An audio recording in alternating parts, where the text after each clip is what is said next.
ئەم کاتتان باش بیسەرانی هێژە لە ناوەندی هەواڵەکانی ڕادیۆ دەنگی گەل با یارمەتی هاوکارانم گشتی هەواڵەکانی ئەم کاتژمێرەتان پێشکەش دەکەم.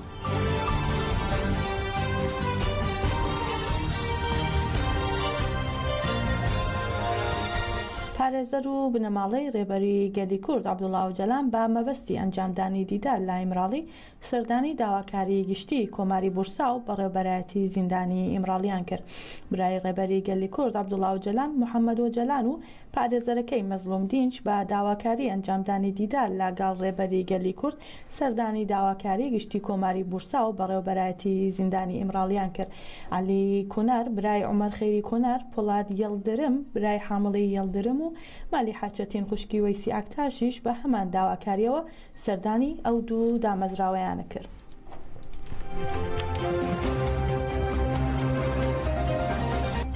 کۆمیتەی وەزیرانی کۆنسەی ئەوروپا بڕیاری خۆی سەبارەت بە داواکاری پارێزەران بۆ مافی هیوا ڕاگەیاند. کۆمیتەی وەزیرانی کۆنسەی ئەوروپا لە نێوان 7 و 9 مانگدا کۆبوونەوەی خۆی ئەنجامدا و یەکێک لە تەوەرەکانیش مافی هیوا بوو. بڕیاریدا لە کۆبوونەوەی ئەیلولی ساڵی 2025دا لێکۆڵینەوەی نوێ سەبارەت بە داواکاری پارێزەران دەست پێ بکاتەوە. پێش نەکەوتن لە زانیاریە بەردەستەکان بووە هۆی ئەوەی سکرتارەتی ڕەشنووسێکی کاتی ئامادە بکات و ئەگەر تا ئەو کاتە هیچ پێشکەوتنێکی بەرچاو بەدەست نەگات بۆ ئەوەی ڕێگا بە هەڵسەنگاندنێکی ئەرێنی تر بدرێ بڕیار دەدرێت ئەم بڕیارە دووبارە هەڵبسەنگێنرێتەوە.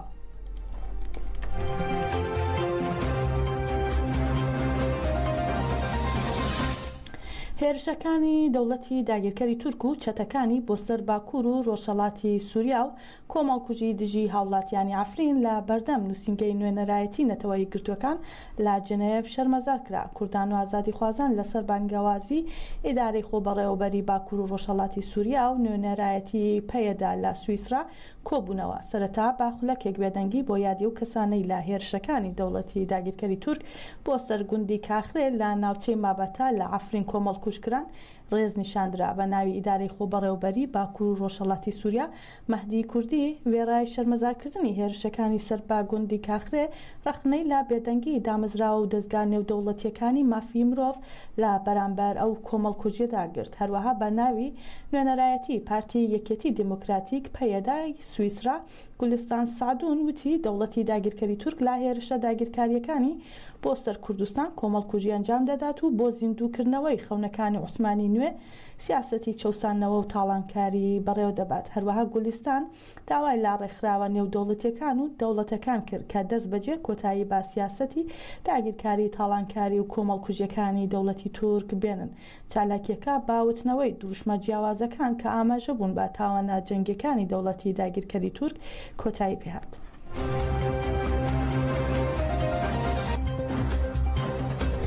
ناوەندی ڕاگەیاندن و چاپەمەنی هێزەکانی پاراستنیگەل هەپەگا لە ڕاگەیاندراوێکدا شەهیدبوونی فەرماندەی خەباتکاری پەکەکە شیار عەفرینی ڕاگەیاند. لە ڕاگەیاندراوەکەی هەپەگەدا هاتووە یەکێک لە جەنگاوەرە پێشینەکانی پەکەکەمان فەرماندەی خەباتکارمان هاوڕێ شیار عەفرین لە مانگی تەمووزی ساڵ 2024 لە هەرێمەکانی پاراستنی میدیا لە دەرەنجامی هێرشی دوژمندا شەهید بووە.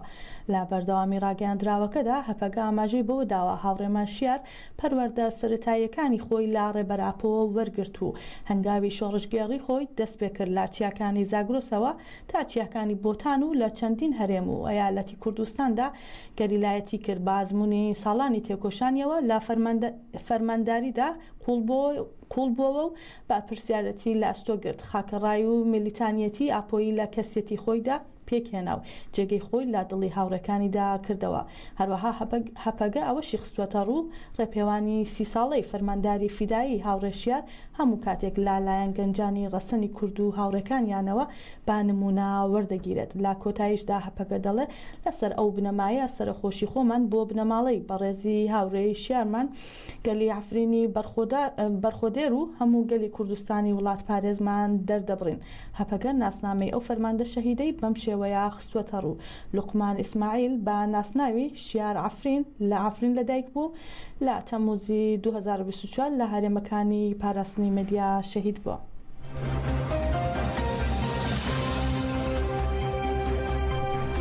شگیری دادپەروەری ئەمینە شەنیاشار کە مێردەکەی و دوو کوڕی لە ساڵی 2018 لە ئورفا لەلایەن ئیبراهیم خەلیل یەلدز پەرلەمانتاری پێشووی ئەکەپە و خزمی ئەردۆغانەوە کۆمەڵ کوشکران درێژەی هەیە. شەنیاشار ئەمڕۆ دۆخی تەندروستی تێکچوو کارمەندانی تەندروستی بە ئەمبولانس لە نزیک پارلەمان جێگیر بووبوون باپەلە شەنیاشاریان گەیاندا نەخۆشخانە. پاشان گەیاندنی با نەخۆشخانە دەرکەوت فشاری خوێنی هەستاوە و دوای ئەنجامدانی چارەسەری و پێدانی حەبوو دەرمان ڕەوانەی ماڵەوە کراوە.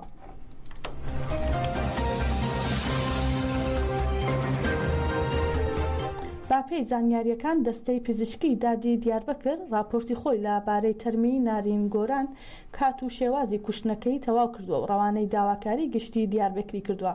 لە راپۆرتەکەدا ئاماژە بەوە کراوە نارین گۆران باهۆی فشارخستنە سەر دەم و لوت و قورگی ئۆکسیجێنی لێبڕاوە و گیانی لەدەستداوە.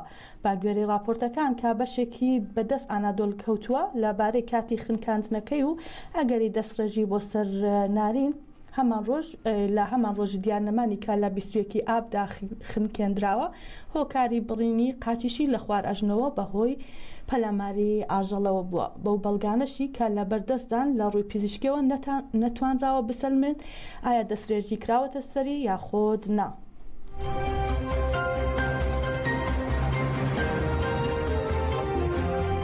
دادگایکردنی 38 ئەندامی کۆنگرەی دیموکراتیکی گەلان هەدەکە و پارتی دیموکراتی گەلان هەدەپا کە بە پرۆپاگاندەی ئەندامێتی ڕێکخستن دادگایی دەکرێن بەڕێوەچوو دانیشتنی 24 هەمینی دۆسیەکە کە هاوسەرۆکی گشتی پارتە هەرێمە دیموکراتیەکان دەبەپا چیدەم گۆڵچۆن ئۆجار لە ناو ئەو 38 کەسەدا بوو کە لە 28مین دادگای سزای قورسی ئەستەمبۆڵدا ئەنجامدرا.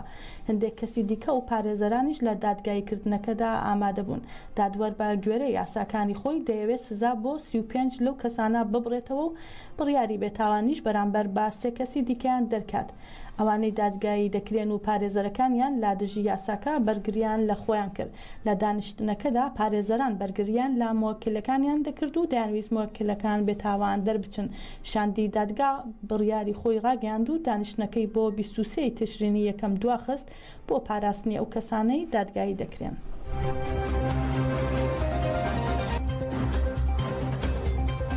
سەرۆکی سنتەری لوتکا سەبارەت بە خراپی پەیوەندی نێوان هەولێر و بەغدا و قۆسنەوەی لالایەن دەوڵەتی داگیرکەری تورکەوە بۆ ئەنجامدانی هێرش و بردومانەکان ڕاگەیان ئەگەر هەر دەوڵەتێک لاواز بێت زۆربەی وڵاتان هەوڵ دەدەن دەستێوەردان لە کاروباری ناوخۆی بکەن و خاکەکەی داگیر بکەن. دوای داگیرکاری ئەمریکا و هاتنە ناوەی داعش حکوومەت لە لاوازترین ئاستی خۆیدایە. دەشڵێت بەداخەوە تورکیا ناکۆکیەکانی نێوان هەولێر و بەغدای قۆستوێتەوە و دەستی بە داگیرکاریەکان کردووە چونکە هەولێر بوونی هێزی عێراقی لە خاکی هەرێمدا ڕەت دەکاتەوە. تورکیاش ئەم خاڵەی قۆستوێتەوە ئاماژەی بەوەش کردووە حەیدەر عەرەب دەبێت بەغدا دژی پردومان و دەستڕێژی تورکیا هەڵویستی ڕاستەقینەی هەبێت. هەروەها داوای یاسا لە ئەنجومەن یاسایشی نەتەوەی گرتوەکان تۆمار بکات چونکە لە هاتنە ناوەی ئەم هێزانە هیچ هەماهەنگیەک لە نێوان بەغدا و ئەنکەرەدا نەبووە بۆیە دەبێت بڕیارێک بۆ ڕاگررتنی لەشکرکێشی تورکیا دەربکرێت.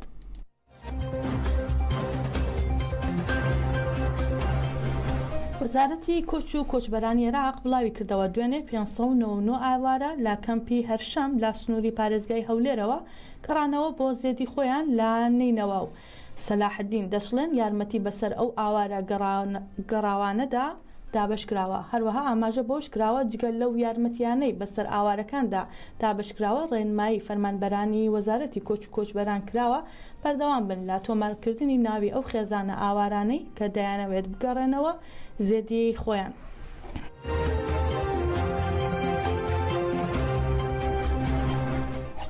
حوسێن سەلامی فەرماندەی گشتی سوپای پاسدارانی ئێران ڕایگەیاند بەم نزیکانە لە ڕێگای وەڵامدانەوەی بەرەی مقاومەوە بینەری لە ناوچوونی تەواوەتی ئیسرائیل بن. دەشڵێت دوژمن دوای نزیکەی ساڵێک لە شەڕ و پەنابردن بۆ جۆرەها تاوان تا ئێستا بە هیچ یەکێک لە ئامانجەکانی لە شەڕی غەزا نەگەیشتووە.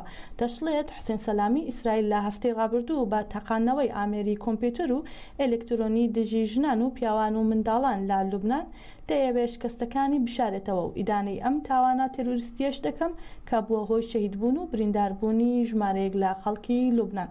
فەرماندەکی سوپای پاسداران لە کۆتاییدا دووپاتی کردوێتەوە ئەم جۆراکردە تێروریستیانە بێگومان لا بێدەسەڵاتیەوە ڕوودەدەن.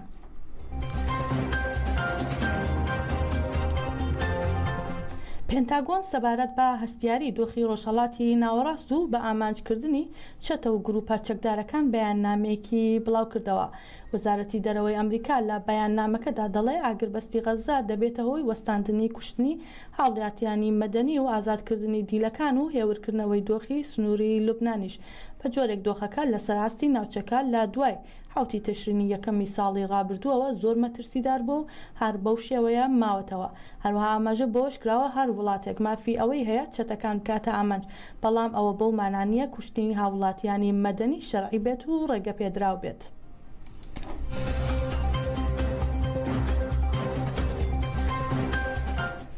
سەرچاوەکان باس لەوە دەکەن کە ئیسرائیل لە ماوەی چەند کاتژمێری ڕابردوودا دەیان هێرشی ئاسمانی لە ناوچەکانی باشووری لوبنان ئەنجام داوە.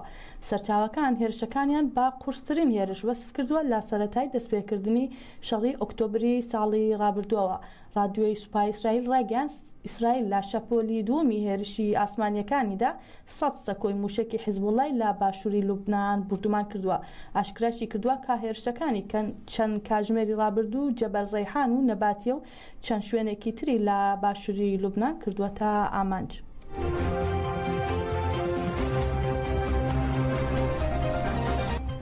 حەسەن نەسڕوڵڵا ڕێبەری حیزبوڵای لوبنان لە یەکەم وتاری خۆی دوای هێرشە ئەلکترۆنیەکانی ئیسرائیل بۆ سەر لوبنان ڕایگەیاند ئیسرائیل بە ئامانجگرتنی پەیجەرەکان ویستویەتی لە ماوەی یەک خولەکدا 4000 ئەندامی حیزبوڵڵا بکوژێت. نەسڕوڵڵا ڕایگەیاند ژمارەیەک بریندار بۆ ئێران و سووریا گواستراونەتەوە و نەخۆشەکان گوشارێکی زۆریان لەسەر نەخۆشخانەکان ببورن گوشارێکی زۆریان لەسەرە و سوپاسی ئێران و عێراق و سووریا دەکەین بۆ هاوکاریەکانیان. هەروەها ئاشکراشی کرد لە ئەنجامی هێرشە ئەلکترۆنیەکان زۆرێک لە بریندارەکان زیان بە چاویان گەیشتووە. نەسڕوڵڵا هەروەها ڕاشیگەیاند ڕووبەڕووی لێدانێکی گەورەی مێژووی بێپێشینە بوونەتەوە و ئەوەش وەک تاقیکردنەوەیەک دەبینن و خۆڕاگر دەبن.